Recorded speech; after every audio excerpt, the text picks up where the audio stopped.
rare and balanced view on politics in today's world. Based on facts, born of rationality, common sense, and logic, providing context on today's events, this is American Perspective with Rick Thomas. Hello, everyone, and welcome to American Perspective. I am your host, Rick. Oh, it's been a busy day today. So I'm running a little bit behind. I don't have all my streams showing. I don't have all my chats up. So, yeah, it's about par for the course, I guess. It's a Saturday. I know I'm late. I keep telling you I'm late. I'm late for a very important date. You're right. You guys are very important. Very, very important. All right. Tonight we have some things regarding illegals. Yes, there's some stuff that is cracking down, and I don't think the leftists are really going to like it.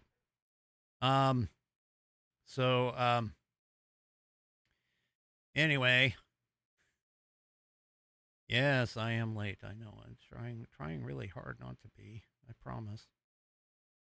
Anyway, okay, let's see. So that one's out of the way. So let's go ahead and get things kicked off. Tonight is Squishy. Squishy is up for tonight's Pledge of Allegiance. So if you are of mind, please stand, remove your hat if you're wearing one.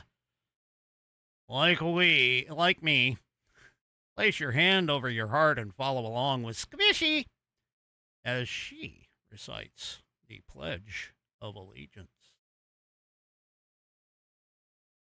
I pledge of allegiance to the flag of the United States of America and to the republic for which it stands, one nation under God, indivisible, with liberty and justice for all.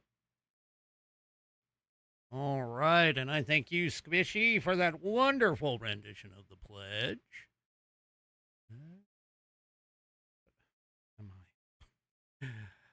If you would like to hear your rendition of the pledge played here on the program, all you need to do is record yourself reciting or performing the pledge in your style. Take that audio file, video file, whatever kind of file, and attach it to an email. You can send that email off to me. Send it to fans, F-A-N-S, at AmericanPerspective.online. That's right. You can send it to fans, F-A-N-S, at AmericanPerspective.online, and I will get you into the rotation. I have 25 of these wonderful items. I need 26 by the end of the year. I'd like to have them. So if you can, please send it off to me.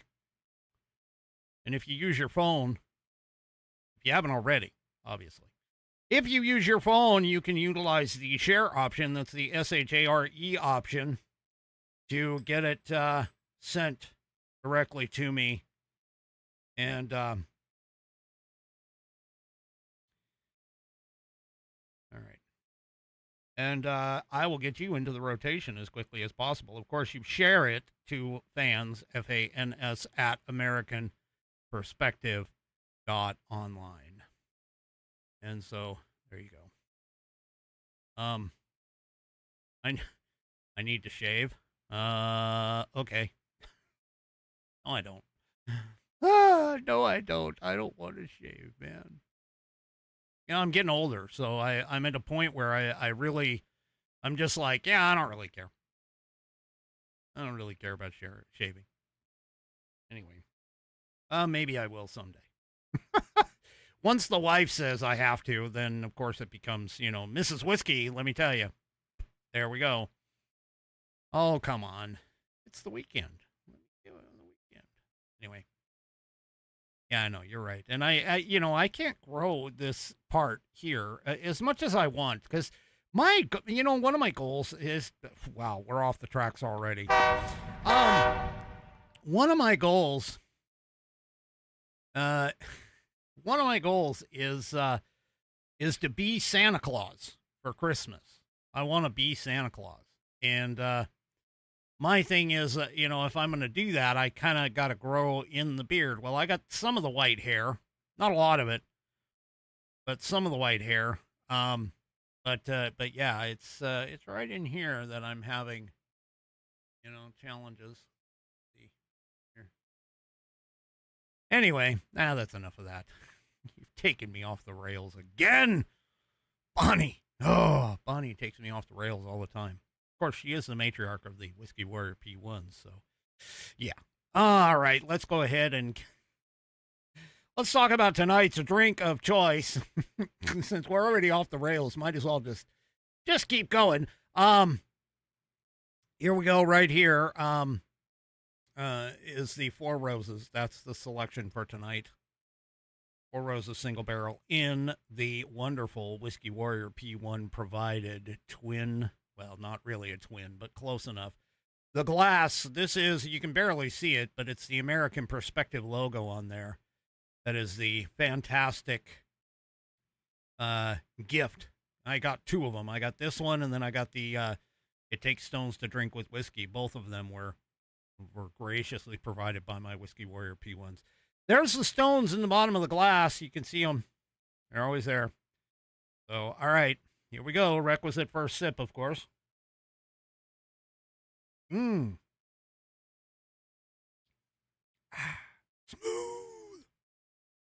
Yeah, that one's got a little bit of a spicy bite to it. You know, not that I mind, but it does. It has a little bit of spicy bite to it in comparison to, like, say, the Woodford Reserve would be, or perhaps your Buffalo Trace. Anyway, all right. Let's see. What do we got? Oh, headline sponsor, and then, of course, the I can't forget the book. I can't forget the book. So, oh, hey, awesome. Oh, Bonnie picked up TGRN's app, BRNR, which stands for Burning Rock in Radio. She's going to take it to the beach tomorrow. Awesome.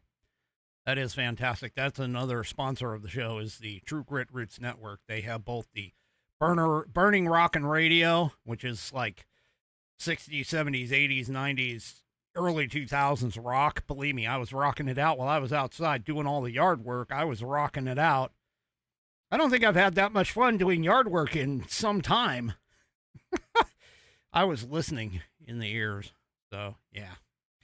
Anyway, before we go and get, what is it? What do I have to get? I have to get to the book. So first, let's go to the headline sponsor, which is, of course, because it is Saturday, none other than theamericanview.com. That's right. Theamericanview.com is where we are. That's right. And the American View has a victorious plan. They prepare the victors. Hang on. Can't forget my sexy rounded cornered leather back look spot. Anyway, the American View, just to tell you a little bit about them, they are an independent educational organization dedicated to the objective, textual, and historical study of the foundational documents of the United States. And, yeah.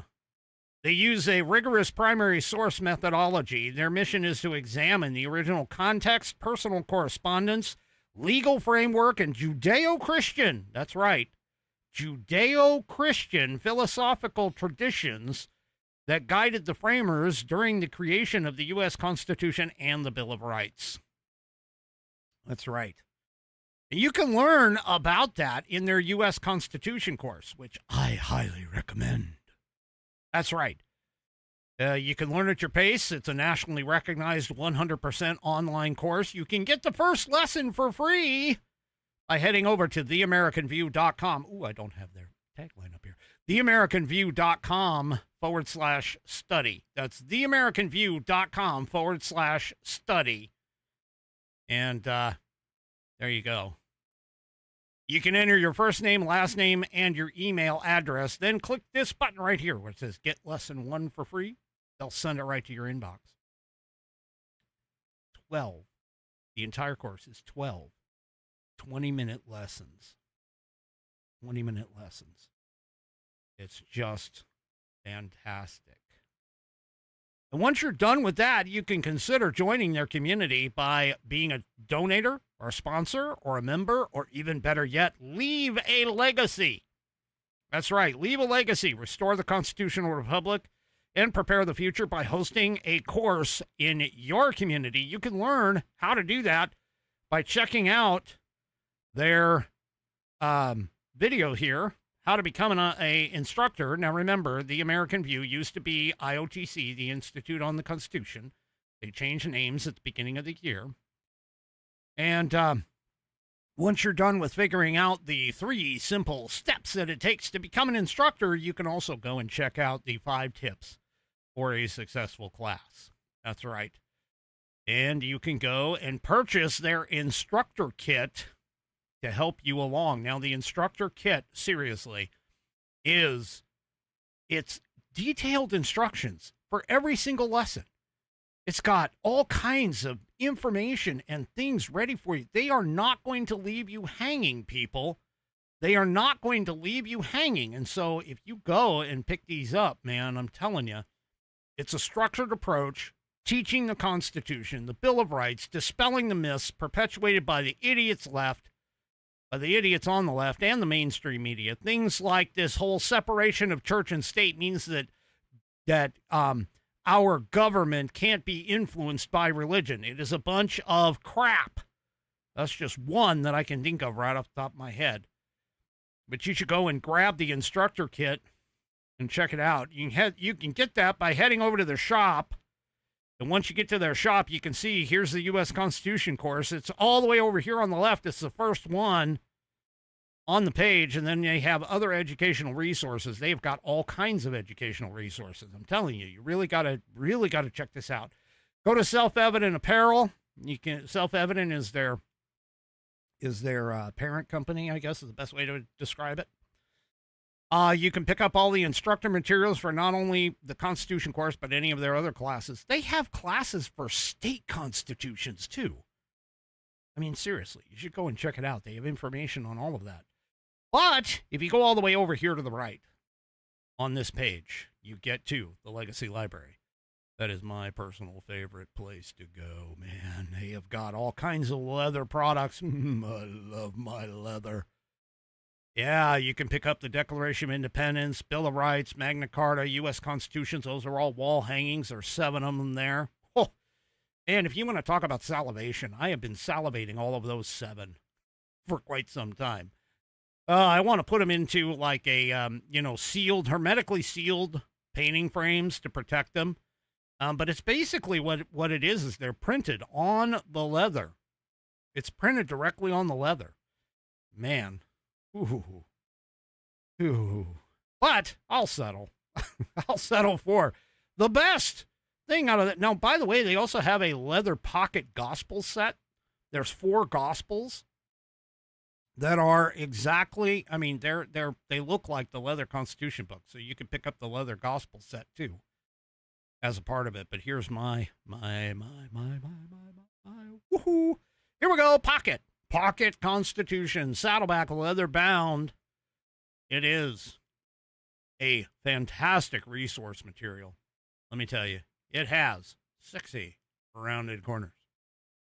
And according to 3 Chevy, it's all the rounded cornered Saddleback leather books come with genuine Roman numerals placed in ascending numerical order at no charge, because that's just the way we roll. Now, this is 1/8 of an inch of Saddleback leather wrapped around pages that are water and tear resistant. No cheap glue here, folks. It is stitched all the way through the leather, and the pages contained within. It's got a 100-year warranty against materials and manufacturing defects such that if you have a problem with this device, this product, you can send it back to the manufacturer, and they will either fix it or replace it for free. It is buddy tested, buddy approved, Billy tasted, Billy approved. My youngest whiskey warrior has confirmed that the information contained within will help you to achieve your civics badge in scouting. It will also help you pass your civics exam as well as your naturalization test. Check that out. It's a threefer. Head on over to theamericanview.com. Go to their shop. Go to the Legacy Library. Pick up yours today. You can carry it around with you in your pocket to have your liberal friends, I've used friends in quotes, kind of facetiously, get gastrointestinal dysfunction after they handle this book, because they really don't like it at all. At all. But head on over to the Legacy Library in the shop when you get to The American View, and go to theamericanview.com. Check out all of their products and services, and I thank them for being a long-time sponsor of this show. All right, I'm running behind. That is my longest spot, folks. That's the longest spot of the program anywhere. Seriously, it is. You know, maybe I might take a break and treat you to a little bit of TGRN's Burner Radio, the RNR. Maybe a little later. Anyway, let's go ahead and get things kicked off for tonight's, what is it? Oh, yeah, on this day in American history.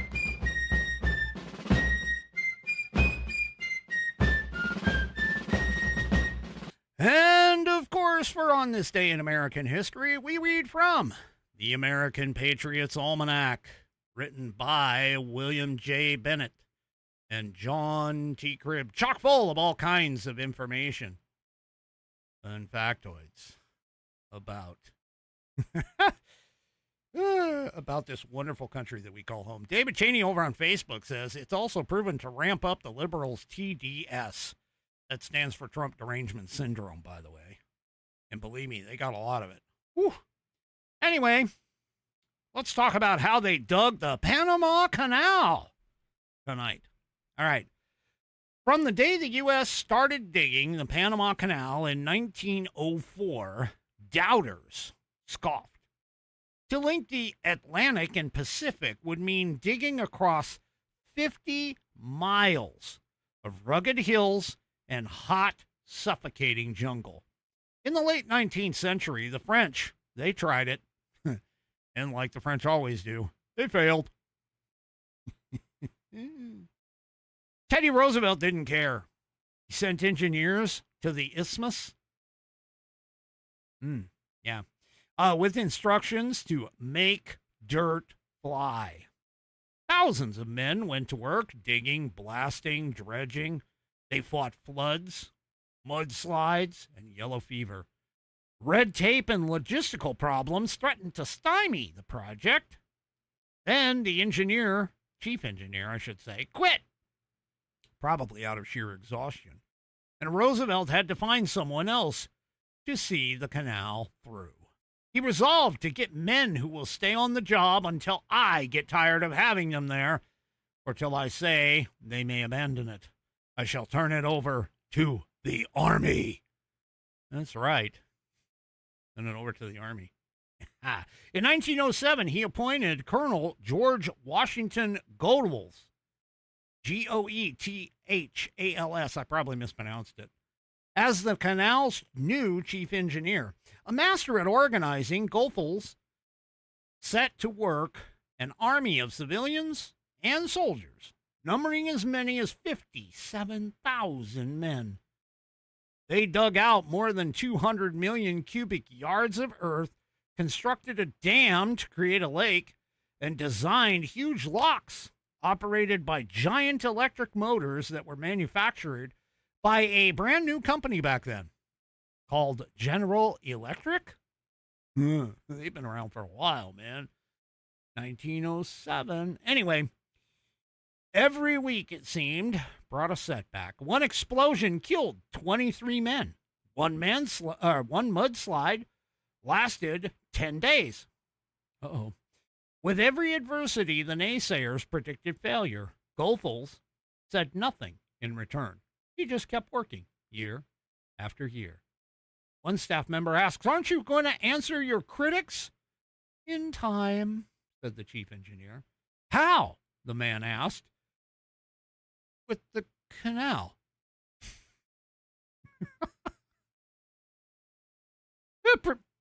seems like a pretty good answer to me. Hey, you know what? I'm just gonna do it. I don't give a crap about them. Why should I even talk to them? I shouldn't. I'm just gonna do it. Anyway, the Panama Canal, which is one of the history's great engineering triumphs, opened to traffic on August 15th. That's today in 1914. That is today's on this day in American history. Wow. You know, that's one of the things that you need to understand about America that a lot of people don't seem to get. So you don't see engineering marvels come from countries like Zimbabwe or the Congo.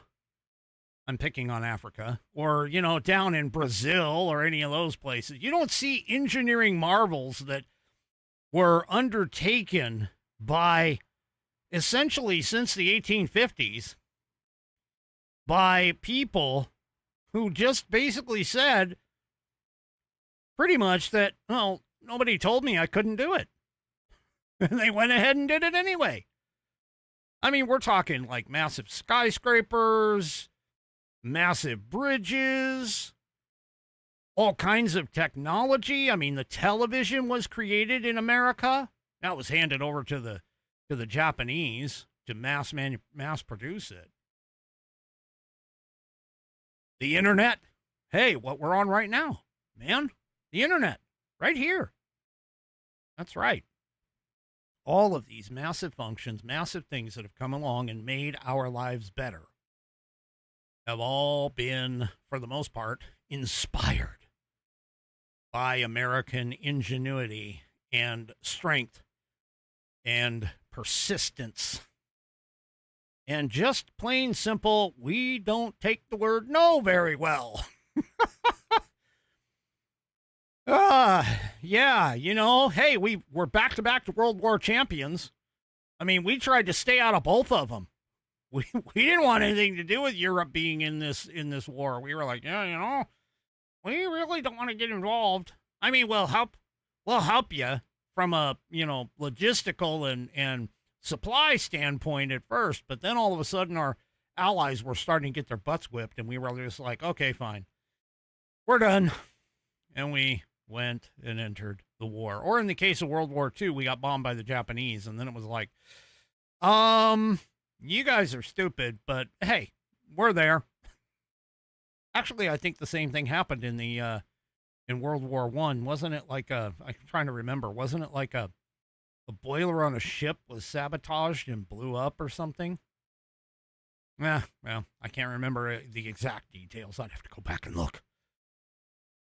Come on, you can't expect me to remember everything, people. Anyway. The Lusitania. No, I think the Lusitania was a ship that was the mirror of the Titanic. But anyway, I don't know. Anyway, I can't remember. I'm scratching like way back in the old archives. The poor hard drive that holds that information is like barely spinning up at like 1 revolution per minute back there. Oh, there's a technology reference for you. All right. Let's move on. Oh, I'm in a good mood, even though I was late. I know. Anyway, I don't know if anybody caught this. But the Dallas-Fort Worth Airport, they were attempting to, and they had the plans, they were attempting to get the money for this, to put in foot washing stations at the airport. Now, the foot washing stations, and this is the thing, if it was just for, hey, this is going to be general use for all travelers, we don't really care, you know, I mean, you might want to go and freshen up your feet because they kind of stink, sort of idea, then I think it would be, you know, not a big deal. But no. See, what a lot of people don't understand is that before a Islamist can step onto their prayer mat, they are required to wash both of their feet and their hands. They must sanitize their feet and their hands before they can pray. This is part of the ritual, okay? And so what they were going to do, what Dallas-Fort Worth was going to do, is they were going to go ahead and put in these foot washing stations to accommodate the Muslim community. Well, Greg Abbott goes, hey, wait a minute. DFW is a public entity. And because it's a public entity run by the government, essentially, or owned by the government, they're not supposed to pick one religion over another. Remember that whole process of that in the First Amendment where it basically says that Congress shall make no law with respect to a religion? You remember that? Many of the states picked up kind of the same thing in a lot of places. Not everybody. I mean, there were states that actually had requirements. You know, in order to serve in office, you had to be, say, a Catholic or a Protestant. Protestant was actually more them. But since Greg Abbott goes, I don't think this is going to be going very well, the DFW airport decided to scrap it for now. Now, granted, the washing stations were only going to be showing up in Terminal D. I'm not exactly sure how that would make any kind of a difference because, I mean, let me count here. A, B, C, D. D is like 4, number 4 out of the terminals. I actually think they have an E too, if I recall correctly, but it's been a few years since I've flown through DFW. Anyway, the point being is that Governor Abbott is like, that doesn't work. I mean, why wouldn't you have, if you were going to do that, then you could have, say, I don't know, a Catholic holy water station for somebody to go and like dip their finger in and do the cross and all that before they walk into service or chapel or whatever. Yeah. Anyway. So I'm telling you, people, they're coming over here and they're going to push us. They're going to keep continually pushing us to change our society until they can gain the foothold that they need in order to take us over. That is their whole point. I'm not being Islamophobic about that. I'm simply stating historical fact. I had a whole episode, well, almost a whole episode on that whole thing here not too long ago, where places like Egypt, which used to be a Christian nation, is now an Islamic nation. Jordan, another one, mostly Christian, now mostly Islamic. Hell, look at what they're doing in the UK and the rest of Europe, Germany, and some of those other, France.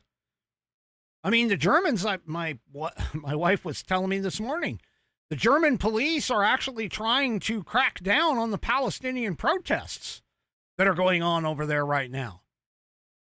Now, Palestine isn't even a real place. The Palestinians were technically a gypsy style of people. They didn't have a declared home. Now, granted, they were in the same general area, you know, across the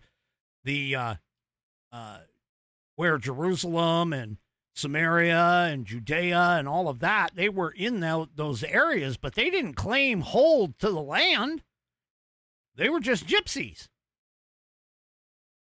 Anyway, I digress. All right. Let's move on. Well, if you recall here, I think it was within the last couple of episodes, I was talking about the fraud that was going on. You know, all the fraud that was happening, that was taking money away, taxpayer money away. And it wasn't just fraud, because we were talking about all kinds of things that the federal government is spending money on that it isn't even constitutionally allowed to do, but it does it anyway.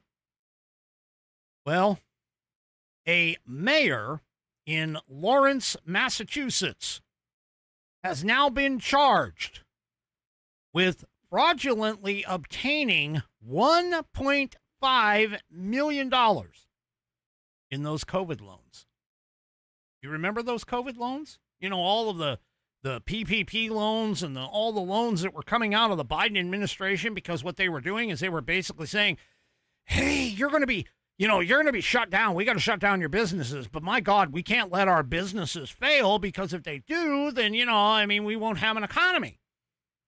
And so because we won't have an economy, we got to pump the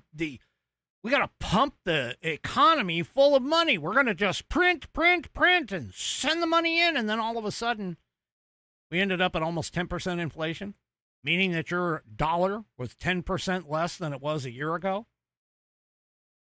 Yeah, that was all under Joe Biden. Well, here we go. We found another fraudster. Yeah, another fraudster. Only this time it's the mayor. Anyway, he was arrested and charged. I think. Not sure. Hold on. Yeah, he was charged, arrested and charged with fraudulently obtaining over $1.5 million in COVID small business loans and using the proceeds to fund his campaign account. Well, that's campaign finance law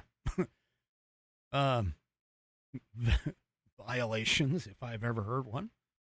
He also used it to pay personal taxes and pay off over $880,000 in high-interest, hard money mortgages that encumbered various properties that he owned in and around the city of Lawrence. Township. Oh, whatever they call them back there, because they got all kinds of weird names.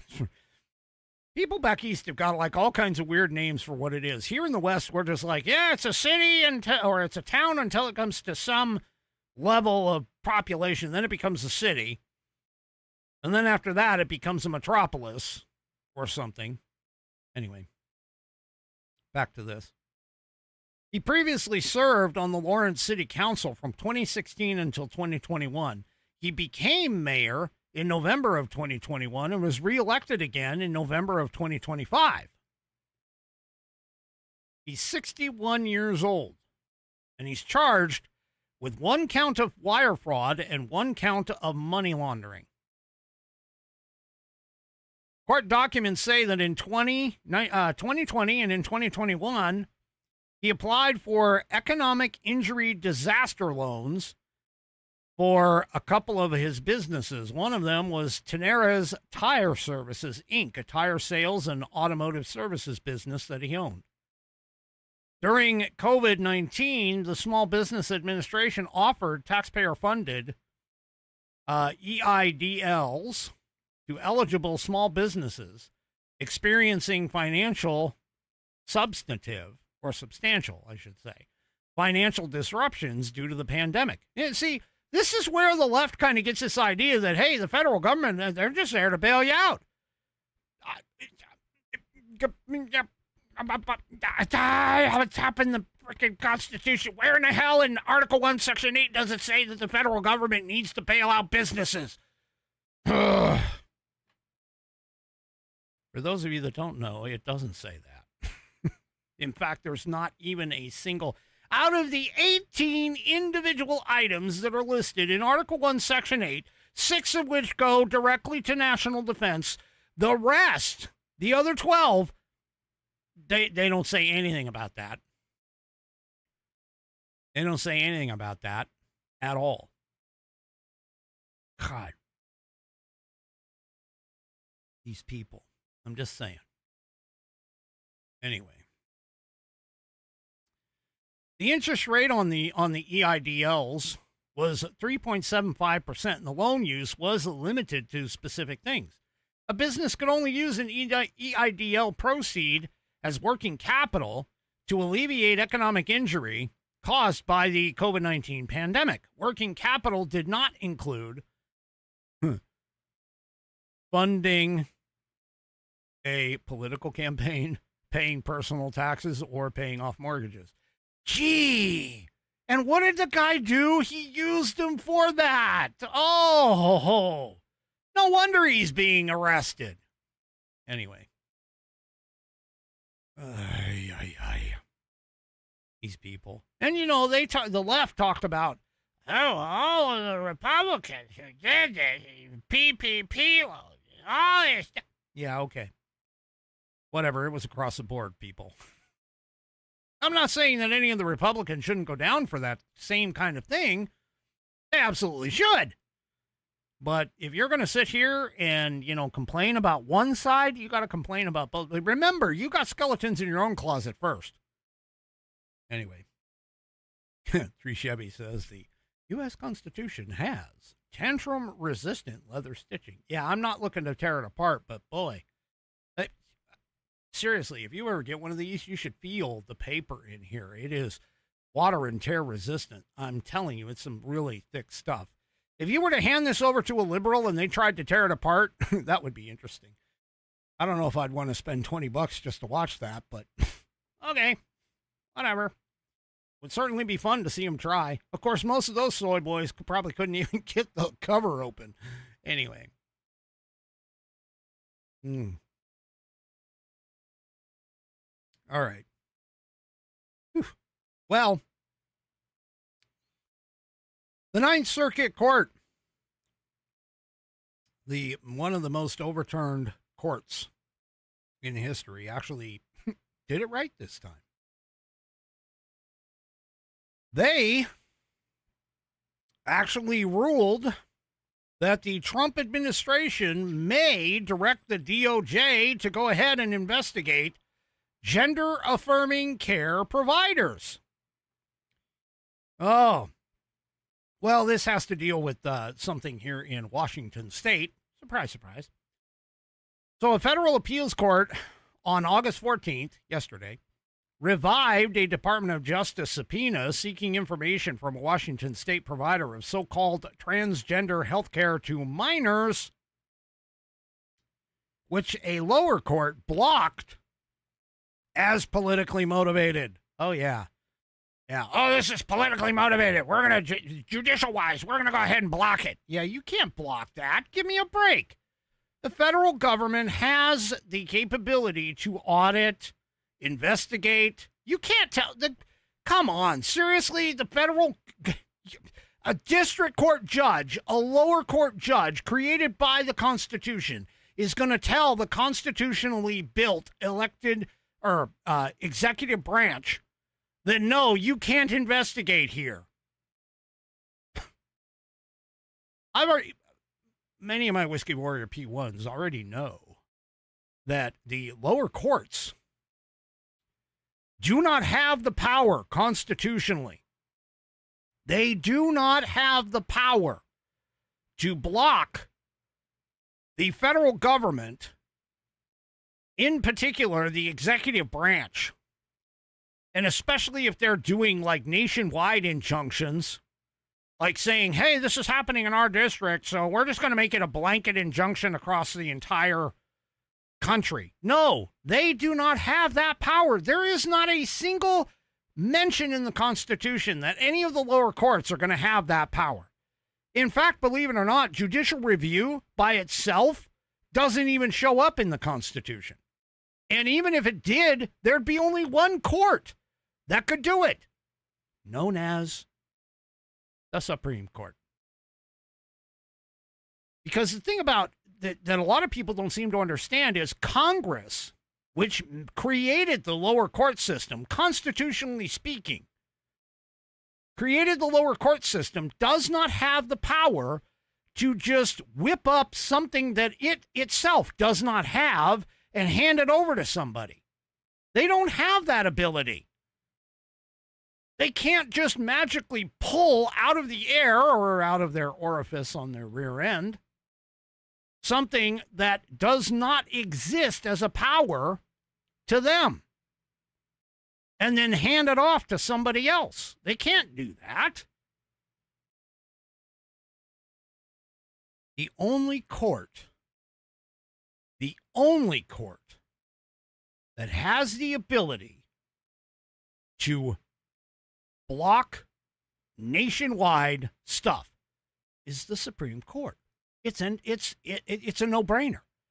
Now, within that federal court district, If there is something that the court can do within that district or to that individual who's bringing the suit, absolutely. But you can't sit here and just say, hey, Department of Justice, no, you can't investigate here. Yeah, that's part of their job. Their constitutionally protected job. Anyway, so the panel of U.S. Court of Appeals for the Ninth Circuit ruled 2-1 that a federal district judge in Seattle had erred in concluding that the DOJ subpoena was issued in bad faith in a lawsuit filed by the telehealth provider QueerDoc. I kid you not, QUEERDOC. Look it up. It's in the Epoch Times piece. I'm just saying. QueerDoc apparently offers so-called gender-affirming care for patients, including minors, diagnosed with gender dysphoria, which is discomfort arising from a perceived mismatch between the patient's sex at birth and purported gender identity. Puberty blockers and cross-sex hormones may be prescribed for the provider's patients.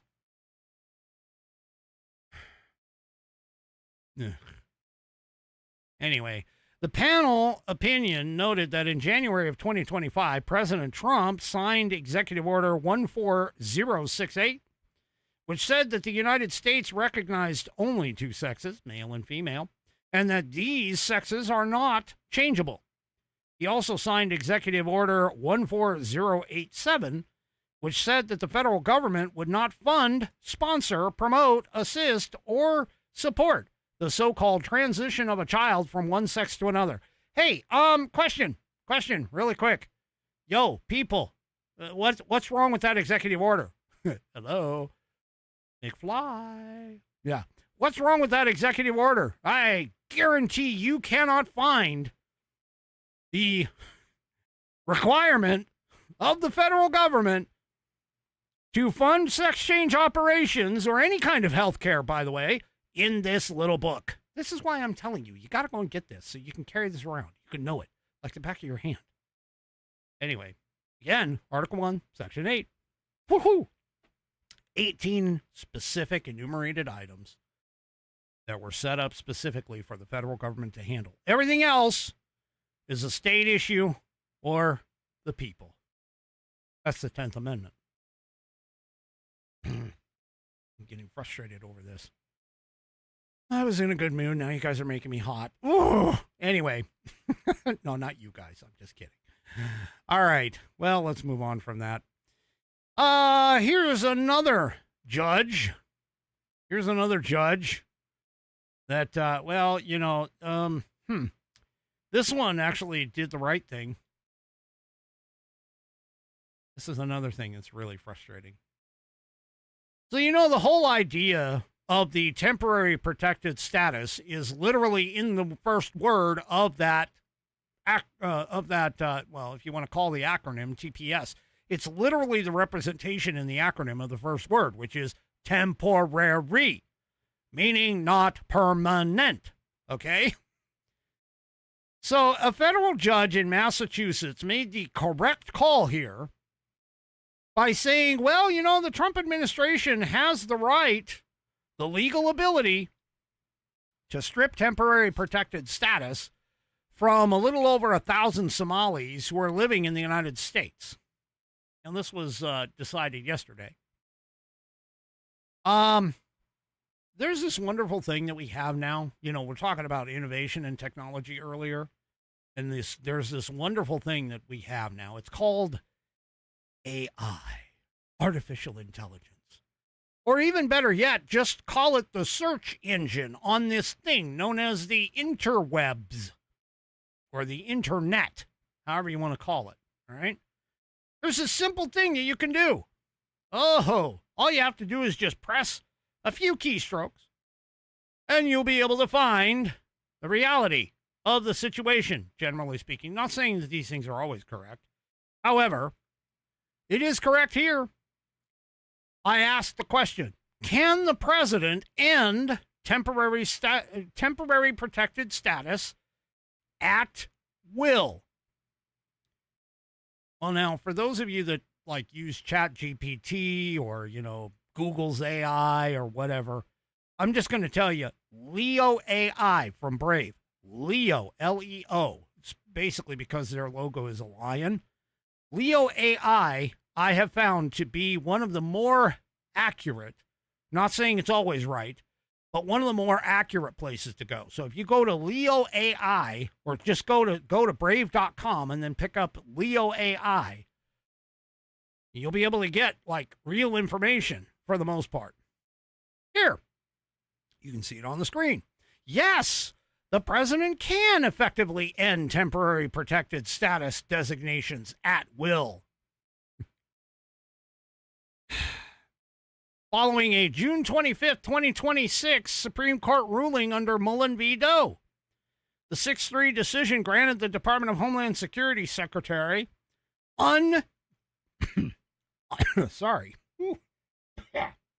unchecked discretion, meaning anytime, to terminate TPS, and here's the kicker, without judicial review. You hear that, folks? You hear that, lefties? Without judicial review of whether country conditions have actually improved. In other words, you can't even take him to court. He can just say, you know what? We're done with you. Get out. And that's it. You're gone. There's nothing left.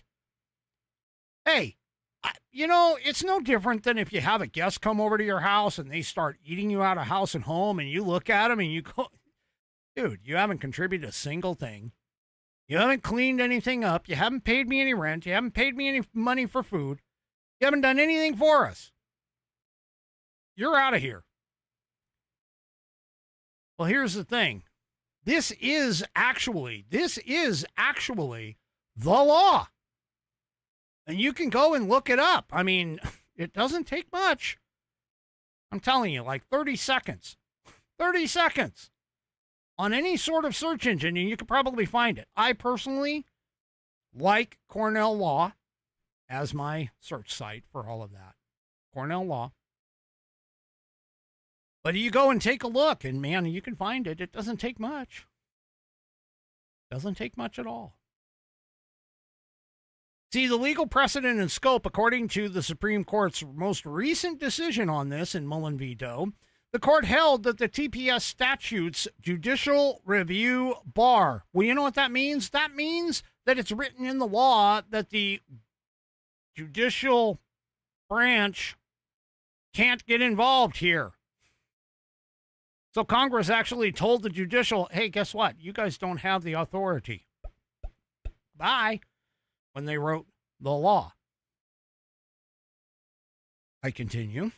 The judicial review law prevents courts from blocking termination decisions, overturning a lower court injunctions that had protected the 350,000 Haitians and 6,000 Syrians before. The majority opinion determined that even allegations of racial animus in the decision-making process do not provide sufficient legal basis for the courts to even intervene. So there you go. Anytime, anywhere, for any reason. He can apply it to any alien. He can apply a block or a bar to any alien group, individual, whatever that he wants, because that's the law until Congress changes it. And he can remove temporary protected status from any group, individual, or whatever else that he wants. Again, until Congress changes it. I love schooling lefties on this stupid stuff because they literally are stupid. They can't even run a search engine properly. They go to Google and they think Google is the arbiter of all knowledge, even though Google has been shown to be left-leaning and incorrect on stuff. Well, speaking of illegal aliens, the sanctuary state of California has been now told clearly that, hey, your sanctuary policies, Yeah, you can't do anything about this. All right. There it is. Post-millennial. Sanctuary state California mandated to transfer hundreds of illegal criminal aliens to federal custody. Okay, here is another. This is, to my Whiskey Warrior P1s and anybody else that actually understands the Constitution and our legal system, I apologize for this. But to everybody else who comes to this program and tries to, actually learn something, here's a bit of knowledge. Immigration, no matter what, is in the Constitution as one of the items associated to a particular power enumerated under Article 1, Section 8. So guess what? According to the 10th Amendment, the states have no authority. They have nothing. So this idea that you're a sanctuary state, no. You don't have the authority to do this. You don't have the authority to block the federal government from doing its job, which is essentially what they were doing by hanging on to these people and not transferring them over to the federal government. Okay? Now, according to this piece, there were at least 362 criminal illegal aliens that have now been transferred from local custody to the federal government since its launch last year. Folks, this is not the case. This is not the case. You cannot be a sanctuary city. You cannot be a sanctuary state. You cannot block the federal government from enforcing immigration law. You just can't. It's impossible. And the mere fact that you've been able to, quote unquote, get away with it this long is amazing. Take a look. Title 8, Section 1324. That's in the United States Code, U.S. Code, Title 8, Section 1324. If you knowingly harbor an illegal alien, harboring means you help them in any kind of way, prevent capture, you give them any kind of aid, you give them any kind of, help when you know that they are an illegal alien and you're helping to protect them. Sanctuary cities, sanctuary states, hello. You are breaking federal law. You are breaking federal law. Anyway, so the U.S. Attorney's Office for the Central District of California has effectively challenged the state's sanctuary policies, which was preventing hundreds of jailed illegal criminal aliens. I mean, that's sort of redundant because if you're here illegally, you're already a criminal. But I understand what they're getting at. These are people who broke the law to get here and broke the law while they were here. Anyway, I continue. From being released into the community through Operation Guardian Angel, the program itself was working by securing federal arrest warrants for incarcerated illegal aliens, which forces the state to hand over those subjects to the federal authorities. At least 362 criminal illegal aliens have been transferred from local custody to the federal government since that particular launch of that program, Operation Guardian Angel, last year. This includes jails in L.A., the Inland Empire, the Central Coast. This is all according to the U.S. Attorney's Office in a press release. They posted it on X. You want to see? There it is, right there. There it is. See, that's a good thing right there. This is all a good thing. Fantastic. Anyway, I don't get it. What is with the Democrats and illegal aliens? I mean, seriously. Okay, legal immigration, you come here legally, you apply, you wait in line, you do all the you get your ducks in a row, do all the paperwork, everything else. Hey, you know what? Welcome. Come on. Come on ahead. Come here. Enjoy the life that you have here. But you crossing the border illegally and, living here illegally on the government's dime, yeah, no, we don't want you. Go away. Go home. Anyway, speaking of which, by the way, just so you know, the California Sanctuary Statute is SB 54. It's known as the California Values Act. It supposedly prohibits state and local law enforcement from cooperating with federal immigration authorities. The law forbids jails from honoring ICE detainers, which are official requests from the U.S. Immigration and Customs Enforcement to have illegal aliens transferred to their custody instead of being released into the public to potentially reoffend. Now, here's the thing. There's this thing in the Constitution. It's called the Supremacy Clause. I'm going to educate a few more liberals tonight. Well, leftists. We can't call them liberals anymore because the traditional liberal actually would have followed the law.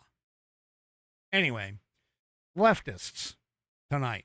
I'm going to educate you on something. There's this thing known as the Supremacy Clause in the Constitution. It simply states that if a state law is in violation of a federal law, the federal law takes precedence and overrides and nullifies the state law. So guess what? States cannot block this stuff. Now, they don't necessarily have to oh, hey, well, we're going to fly them to Washington, D.C. so that they can have their day in court. No, they don't have to do that. But they also, if they get them in the system and the system is connected and it sends information to the federal government comes back and says, hey, hold that person. Hold that person. Okay? California has to hold them. They have to. It's a supremacy clause situation because the immigration laws of this country clearly state that if you're here illegally, regardless of where you are to be sent home. I don't know how much clearer we can make it. Honestly. It's frustrating. Totally and completely frustrating. All right. Well, in the it doesn't happen. It really isn't happening, but it's good that it is. Segment of tonight's show. We have an illegal alien who has been sentenced to 3 years for. Anybody want to take a guess? Here, I'm just going to tell you. Stealing a United States citizen's identity, and what are they going to do with that? What are they doing? Oh, yes. Voting illegally. That's right. Oh, that's not happening. No, it's not happening at all. Our elections are completely secure. And even if they aren't, okay, it doesn't matter anyway because nobody wants to spend 5 years in prison for voting illegally. I mean, that's what the leftists keep telling us. The leftists of the Democrat Party keep telling us. I mean, people like Chuck Schumer, people like Mazie Hirono, people like AOC and Adam Schiff. They're like, oh, no. There's no illegals. They're not that dumb. Yeah, you want to bet? Seriously? Yeah. Don't believe me? Here it is. Townhall. Here it is. The illegal alien was sentenced to 3 years in a federal prison for making false statements in an application for a U.S. passport. Oh, wait. I thought that wasn't happening either. Yeah. He also committed aggravated identity theft, falsely claiming that a social security number. Oh, I thought they didn't get those. Legally or illegally. I thought they weren't doing that. Yeah, okay. Had been assigned to him and falsely claiming to be a U.S. citizen in order to vote in an election. He was a Colombian national And he was sentenced by a U.S. district judge. Yeah. It's not happening at all, people. No, we have the most secure election system in the world. Nobody can break it in. Yeah, really? All you have to do is click a checkbox. Hello. Anyway. The court entered a judicial order of removal directing that he need to be removed back to Colombia. Yeah. Do not pass go. Do not collect $200. Do not collect anything at the federal employment office or anything that you might be owed. You're just sent off into the sunset as quickly as we possibly can. Yeah. So according to court documents and information provided at the sentencing hearing, he apparently is a Colombian citizen who used the name, date of birth, and social security number of a U.S. citizen to apply for and obtain a passport. He used those same identifiers and claimed to be a U.S. citizen to apply for and obtain a Florida driver's license and register to vote. He also voted in several elections. Oh, wait a minute. I thought it wasn't happening. You know, I was talking about this when I saw the headline and I kind of read the story and I mentioned it to Mrs. Whiskey and I said, hey, you know, it's kind of interesting. I can count at least 10 instances, and that's just the ones we know about, okay? The ones that are actually making headline news. Because let's face it, the news isn't going to want to try and push these things out. I'll bet you it's a lot bigger than that. Sort of like, you know, when you see an ant in your house, that's the one you see. Or a roach in your house, that's the one you see. There could be, and more than likely are, hundreds more in your walls, under your house, or whatever, or in your cabinets. You know, again, you see one, there's at least 10 times that many that you don't see. And that's exactly where we're at here with this particular situation. Okay? Oh, bam, I'll be right over. Anyway. Bam's barbecuing. All right. Well, speaking of voter fraud. Oh, voter fraud. Yeah. Speaking of voter fraud, guess what? There's this guy by the name of Cam Higbee. Oh, they're in Minnesota. And, yeah. The way that state laws are in Minnesota, you actually don't need to provide identification as long as you have somebody who can vouch for you and say that, hey, you know, you are a, you know, a citizen of this county or whatever. Well, oh, you got to check this out.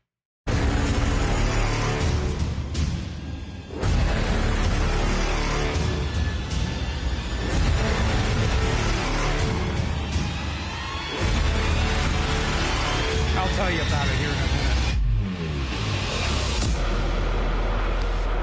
Okay, so here we go. I mean, I know this is a lot of loud music. I got to talk to the audio portion of the program here in just a second. Audio folks, what that was is a guy by the name of Cam Higbee. He dressed himself head to toe in a hijab. You know, the thing that Muslim women wear. Okay, the only thing that you could see on his person was his eyes. All right. He went into a voting booth. He walked into the voting booth. Now, here's what this statement was. He goes, no ballots or affidavits were touched or signed in the making of this video. He goes into a voting booth and he votes. He voted. He goes, it serves, meaning the video, serves only to expose vulnerabilities. That mission was accomplished. Cam Higbee. Now here, I'm going to finish it off. Let's see what happens here. Oh, okay, so that was the last of it. Yeah. Cam Higbee claims that he went in and the poll workers went ahead, let him vote in other people's names, and then vouch for 8 other people. So he himself was not legal to vote. And he let they let him vouch for 8 other people. Now, he claims he's going to release the full video, but he posted that on X. And he was very explicit, too. He says the intention of this video was never to actually vote. The intention was only to expose flaws in the system. No ballots were actually cast or touched. No affidavits were signed or touched. All they did was speak to poll workers. Now, here's a little bit longer video where he explains kind of what happened here. I'm James O'Keefe, and this is vouching for 7 other Muslims at a Minneapolis polling booth. We're going in to this location, and I'm going to say that I'm vouching for them. The name is William Lawrence. The question about the vouching program, yeah? Vouching? I can vouch for them, but they are not registered. That's okay, that's fine. Can I bring 5 more from up to 8 people? Okay, that's a good thing. We go back and we get Krishna and Ernesto and Mohammed. In Minnesota, you can show up on Election Day and vouch for up to 8 unregistered voters. Members of the Justice League dress up in traditional Muslim attire, including a transgender wearing a burqa, disgusting, and put this vouching law to an extreme test on primary day, August 11th. Gonna be a baller, shot caller, 20-inch blades on the Impala. The vouching? Yeah. You're vouching for? I vouch for them. Oh, great. Is that okay? Yes. How does that work? Well, if you're all in the same precinct, Yes. and you are already registered, which it looks like you are, then you can vouch for them as ID for them. Oh, good. She says to me, I say they do not need ID. She says, you are the ID. He is the ID. See, I am the ID. And no ID needed. I just vouch for them. Well, It's you're good. the ID. I am the ID. It's good. How many people may I vouch for? What is it? It's 8? I thought it was 6. I can vouch for 8 people? 8 people, no ID. We come right back. Thank you. Most What? Oh my gosh.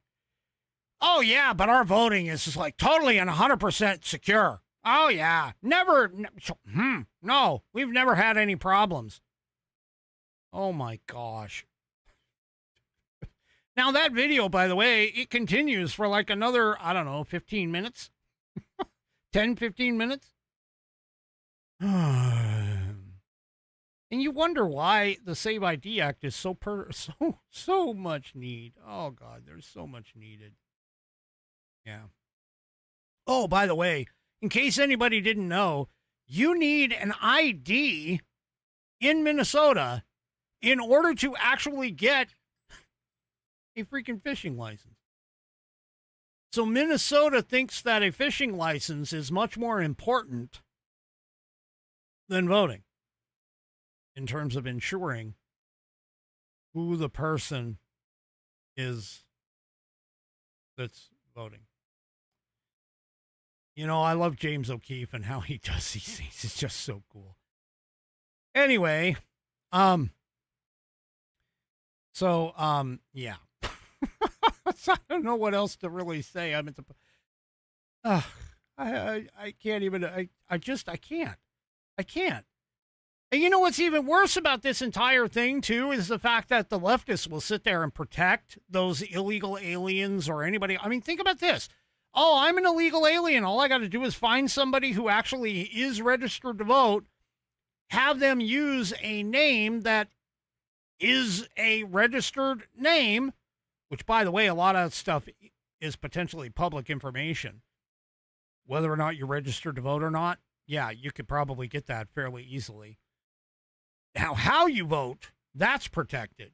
But whether or not you are registered, that is something that political parties get all the time, because political parties can get them, and they want to know if they're going to go out and do like a door knocking exercise or something along those lines. They want to know, how many places can I go? Who can I talk? You know, how many people do I really want to talk to? Are they Democrat or Republican if they're registered? if that information is available or whatever. And it's like, what the hell? Oh my gosh. And you're sitting here wondering, you know, you leftist idiots out there, you're sitting here wondering, why is it that us conservatives, American patriots, are sitting here and going, hello, we need to fix this. This is not kosher. Yeah, no, I'm not ripping on the fact that they were impersonating Muslims and, you know, the whole Jewish idea of being kosher.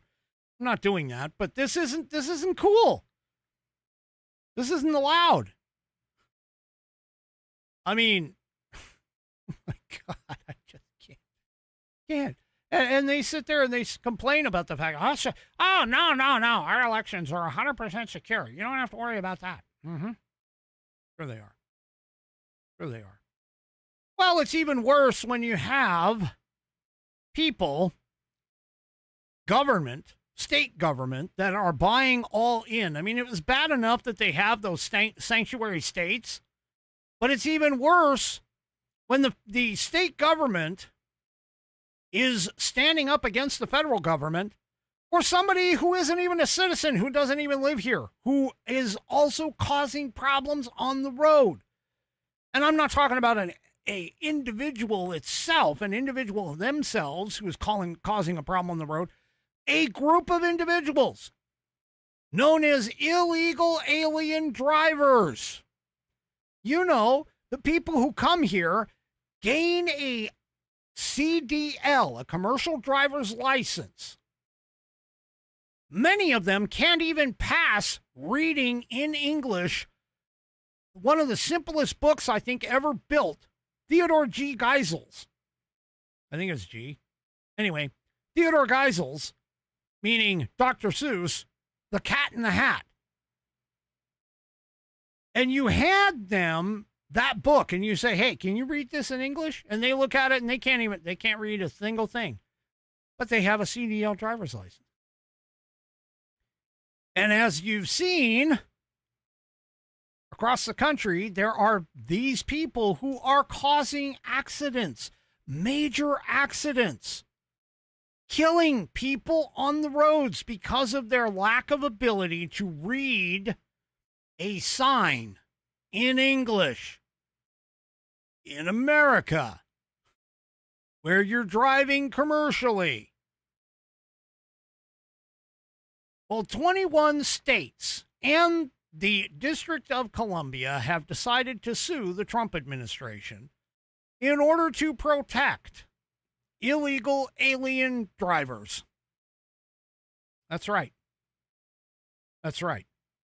And let's be honest, those 21 states in the Washington, D.C. district are effectively telling the Trump administration that they are literally more concerned about protecting the identities of the illegal aliens that are driving on our streets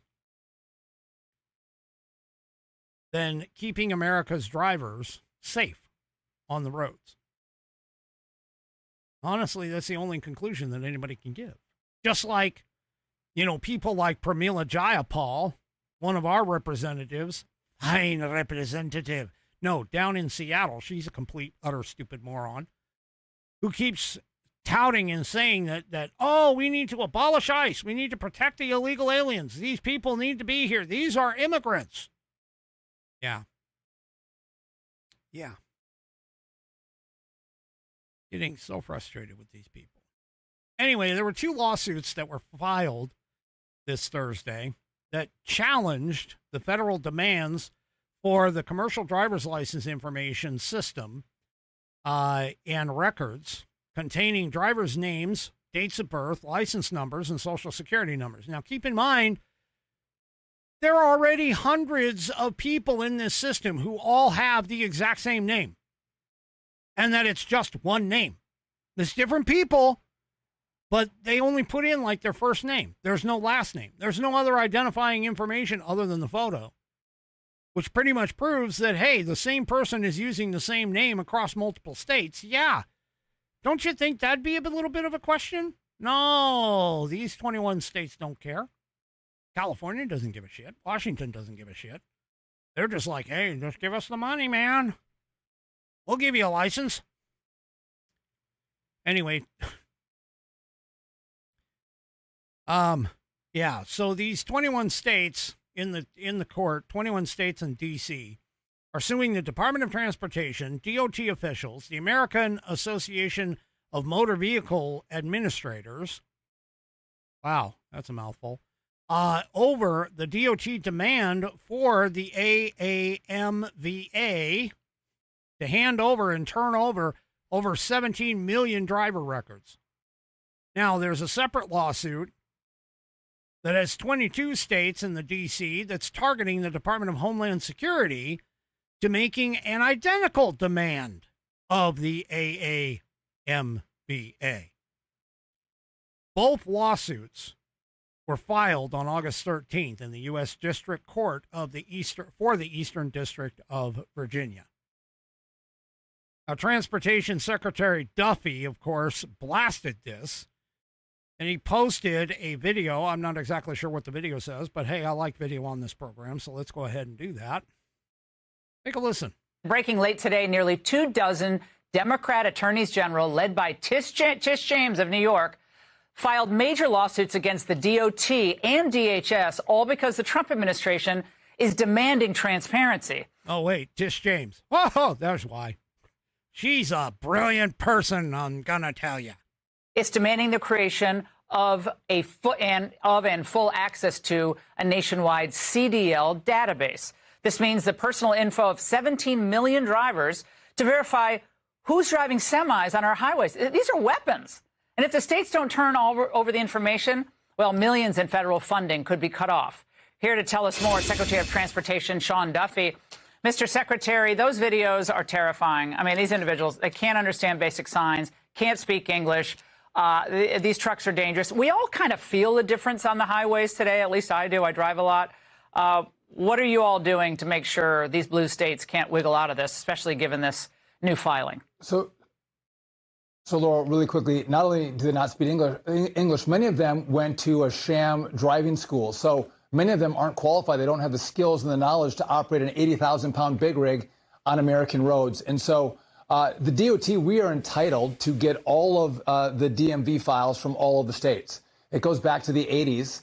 I've asked all the states to provide that information to me. As you mentioned, 22 states, liberal states, have sued me to make sure I can't get that information because they know that we're going to take illegals off American roads. And so what's happening here is you have these liberal states actually siding with an illegal truck driver over the safety of an American citizen. It shows how perverse these radical leftists have become. Yep. And I don't really have much more to say about that. I mean, you want to talk about upside down world that we're in right now? I swear the last 10 years, maybe 15 years. I mean, don't get me wrong. The signs were there. It's been, it's been coming for quite some time. It really is. It's been coming for quite some time. But yeah. Anyway. And this actually has been a long drawn out thing. Like, Becky down in Alain down under, good day, Beck, has said, yeah, Wendy Bell, that's another conservative radio talk show host over in Pennsylvania, I think it is, East Coast, has been talking about this for ages. Yeah, well, it's been around for ages because we're starting to realize that maybe it wasn't the best idea for these idiots to get driver's licenses and commercial driver's licenses on top of it. Yeah. Well, there's only one thing that I can say. There is an advantage to the slamming of the door that President Donald Trump did. You'll recall Joe Biden said, oh, no, Congress has to make a whole bunch of new laws. They got to pass all this new stuff. I don't have the authority. Donald Trump comes in, uses already pre-existing laws, and he shut the door. He says, guess what? The gate's closed. You're out. We're done. No worries whatsoever.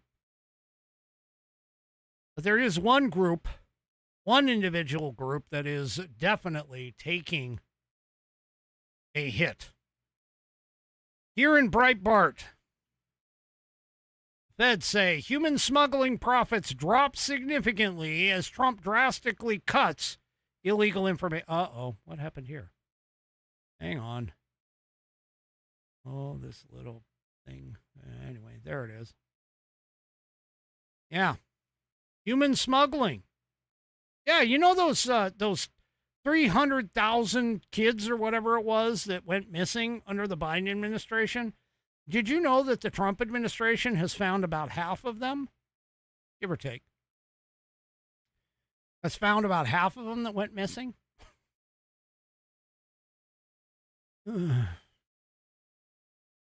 It's known as priorities, folks. It's known as priorities. See, the Democrats, the lefty lunatic idiots that are in the Democrat Party, they don't have America as a priority. They don't have America first as a priority. And so what are they doing? Well, they're doing everything they possibly can to keep America from becoming great again. Not saying that we never really fell. Let's just say we moved from platinum down to gold, and now we're sort of at silver. We're still valuable, but we're not quite up at the top of the heap yet. Anyway, we're working on it. We'll get back there. I promise. Anyway, yeah, human smuggling. Here's something. Profits. According to a Treasury Department report, profits from human smugglers, mainly Mexican drug cartels, are down significantly. The Financial Trend Analysis report from the Treasury Department's Financial Crimes Enforcement Network, here's an acronym, FinCEN, F-I-N-C-E-N, FinCEN. Anyway, found that the United States banks flagged some nearly $5 billion linked to potential human smuggling from 2023 up to 2025. Now, wait a minute. Who was in office in 2020? Just trying to think. I mean, who was it in office? It was this old guy that would like totter around on stage and not know where he was and talk to ghosts and what was the guy's name? I can't think of his name. Somebody help me here. I'm drawing a Biden. Oh, that's it. It's a Biden. It was Biden. Anyway. The FinCEN director, Andrew Gacki. Yeah, I think it's Gacki. Anyway, he said in a statement, many human smuggling networks generate profit for larger transnational criminal organizations, including Mexico-based drug cartels. Suspicious activity flagged by financial institutions, you know, kind of like the money that was flowing in and out of the Biden bank accounts to Ukraine and China. Yeah, anyway.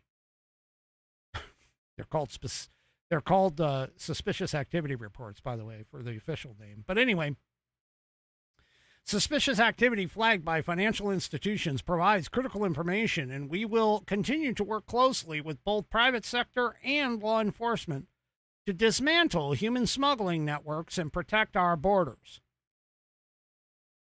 In particular, let's just say, the report states that human smuggling related transactions fell a whopping 62% in 2025. What happened in 2025? Oh, hell, we got a new president. We didn't get any new laws. We didn't get any new congressional laws. We didn't get any new, nothing new there other than a new president who actually enforces the law, does what he was supposed to do.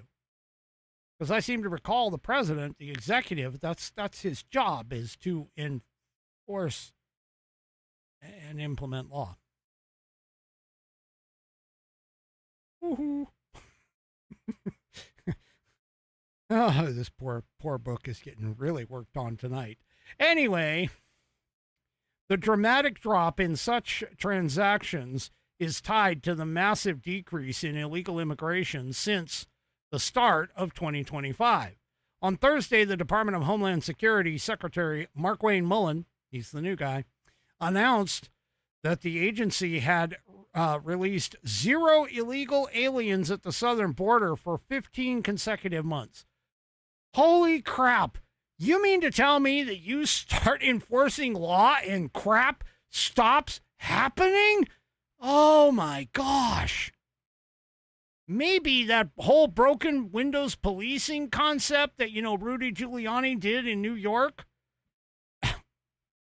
it works. Oh, shocker. Not really. Not really much of a shock, I'm just saying, to anybody with any kind of a brain. Okay. Here's an idiot. Yes, I'm sorry. I got to play it. I got to find the button, but I got to play it. You're a dumbass. You're a dumbass.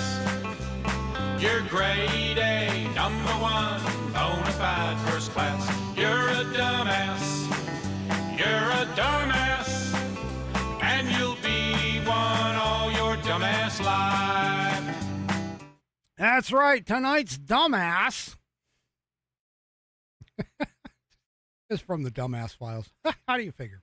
Anyway, tonight's dumbass is a Democrat school board chair.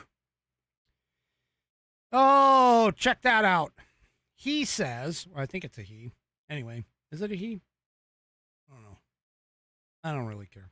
Anyway, this Democrat school board chair says that black and brown teachers deserve higher pay because of a quote-unquote extra burden. Huh? What? Oh, God. The amount of stupidity here is rising, and I am having troubles containing it all. Oh, Lord. Anyway. So let's go down this list here, because this is clearly insanity. So no living American has ever owned a slave. Slavery was abolished in 1865. There's nobody here who isn't American, who wasn't naturalized or anything else, came from another country, who lived here, born here, American, has ever owned a slave. Let's see. Americans cannot sensibly be classified as either perpetrators or victims in this case because, well, we've never owned a slave and nobody's ever been one. The government itself can't write a check because they can't give somebody something that they don't take from somebody else. Government does not produce anything. Okay. This whole eligibility thing. Yeah, we're looking at equity, not equality, but equity. Okay. And this is violating the whole principle of individual responsibility, by the way. It risks creating new discrimination in an attempt to compensate for old discrimination. Yeah, that never works out well. I mean, look at the affirmative action program.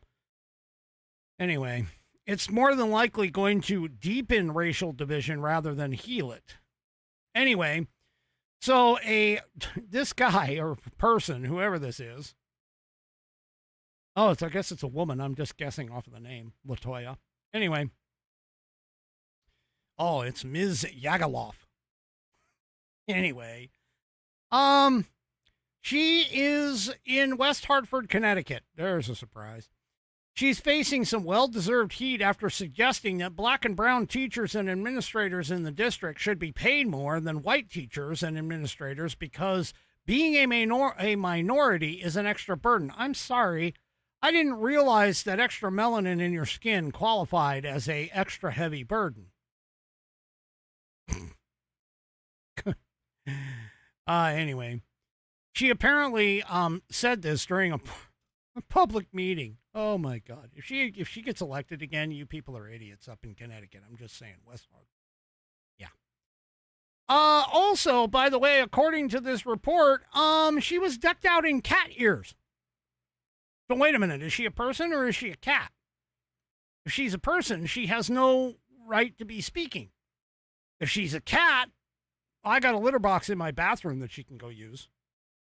I have to take the top off, though, because it's actually for, smaller cats than her. Anyway, she says, quote, I know we have efforts to increase diversity in the district. So I'm wondering, are there financial incentives for black and brown people to work here? It's an extra burden, quite frankly, to a black or brown teacher or administrator in the district. So I think we should start thinking about that financially. Huh? Oh my gosh. Yeah, here's a video of it. If you're interested, you can go to Libs of TikTok. I don't want to listen to her speak because that just means she's incredibly stupid. Oh my God, I'm sorry. No, I'm not sorry. There is no apology necessary because remember, stupid is a choice. All right, folks. Oh, that is it for me for this evening. Do me a favor, if you haven't already, head on over to rumble.com, get yourself an account. It is free. And once you are signed up and signed in, make sure that you search up the American Perspective channel and hit that green follow button to get notified every time that I go live. Also, don't forget my new streaming platform, pilled.net, PILLED.net. Go and check it out, and if you're interested, sign up and check it all over.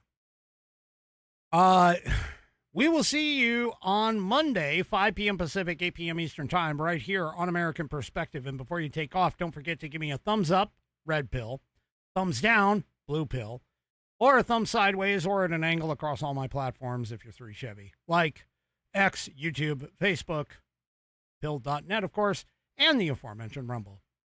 Yeah, we'll see you Monday. Have a great rest of your weekend, and good night, everybody.